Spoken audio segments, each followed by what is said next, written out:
এই মসজিদটি শুধু ইট পাথরের কোনো দালান নয়, বরং গ্রামের মানুষের এক গভীর অনুভূতির নাম।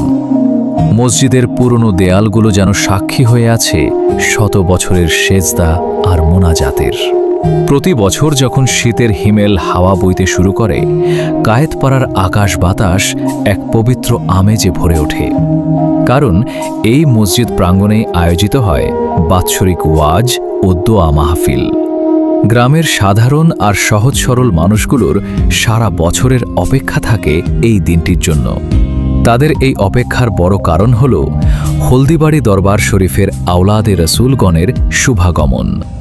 যখন দরবার শরীফের পীর সাহেবরা এই কায়েতপাড়ায় পা রাখেন, তখন পুরো গ্রাম যেন উৎসবের নগরীতে পরিণত হয়। হুজুরদের হাতের এক মুঠো দোয়া আর সোহবত পাওয়ার জন্য মানুষগুলো অধীর আগ্রহে প্রহর গোনে। তাদের বিশ্বাস আর ভক্তির টানেই হয়তো প্রতি বছর এখানে রহমতের ধারা নেমে আসে।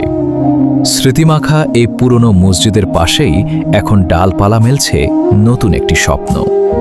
মসজিদের ঠিক পেছনেই গড়ে উঠছে এক বিশাল আধুনিক নতুন মসজিদ।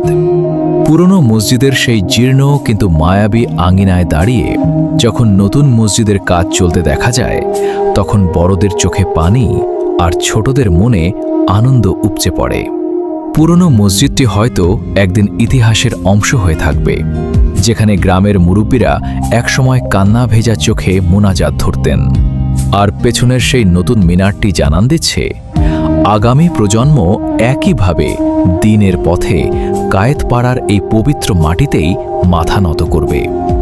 মাগরিবের আজান যখন কায়েতপাড়ার বাতাসে প্রতিধ্বনিত হয়, তখন পুরনো আর নতুন মসজিদের এই সেতু বন্ধনটি মনে করিয়ে দেয় যে মানুষের ঈমান আর ভালোবাসা অটুট থাকলে আল্লাহ তাআলার ঘর এভাবেই যুগ যুগ ধরে আবাদ থাকে।